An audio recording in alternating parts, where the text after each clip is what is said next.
La première étape de mon enquête m'a conduite au Mexique, qui représente le centre d'origine du maïs.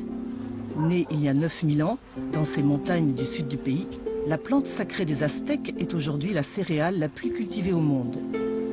Si je suis venue rencontrer Eleazar et Teresa, c'est parce qu'ils pratiquent un système agricole développé bien avant la conquête espagnole, qui est considéré comme l'un des modèles les plus accomplis de l'agroécologie. Baptisé milpa, il consiste à semer en même temps des graines de maïs, de haricots et de citrouilles.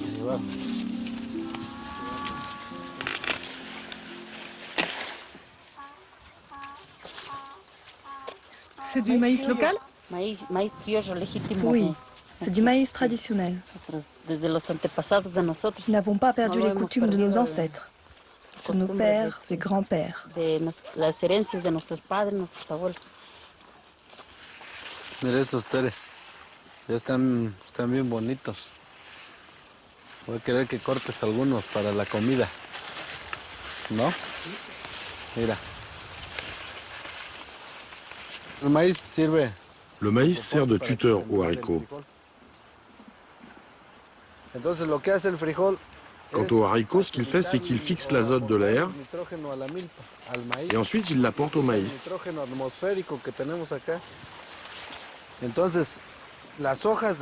les feuilles de citrouille font de l'ombre sur le sol et permettent de conserver l'humidité. Nous avons ainsi des parcelles en parfaite santé et nos résultats sont meilleurs.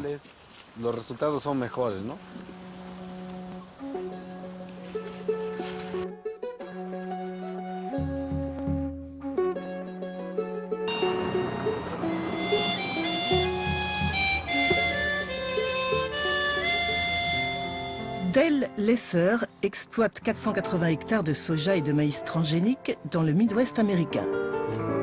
Contrairement à Eleazar, son collègue mexicain, il est obligé de racheter chaque année de nouvelles semences car les OGM sont protégés par un brevet. Ses coûts de production ne cessent d'augmenter en raison de la résistance développée par les insectes et les mauvaises herbes aux pesticides chimiques ou transgéniques.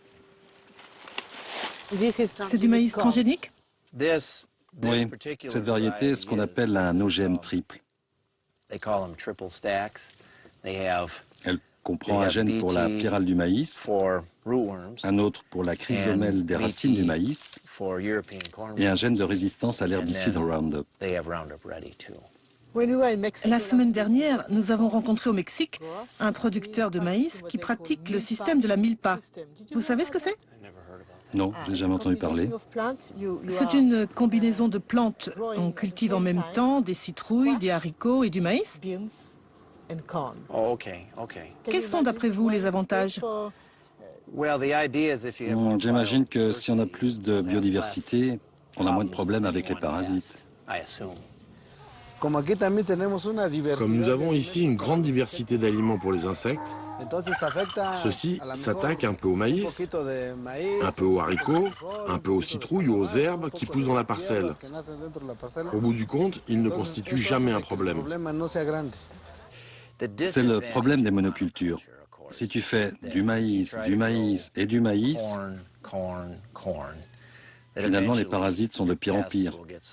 Et tu dois utiliser tellement de pesticides et d'herbicides que c'est très mauvais pour l'environnement. Ici, nous n'appliquons absolument rien. Ni engrais, ni insecticides, ni herbicides. Aucun produit chimique pour contrôler les ravageurs ou les mauvaises herbes. Dès que les mauvaises herbes deviennent résistantes, il faut appliquer autre chose. Et puis on finit par pulvériser toutes sortes de produits.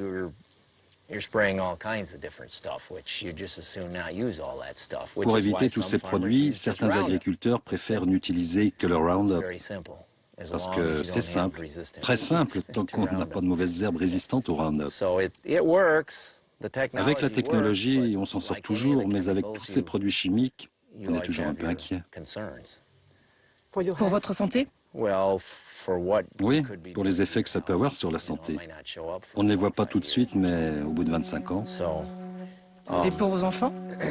Ouais, ou pour les consommateurs qui vont boire l'eau, ou pour les nappes phréatiques.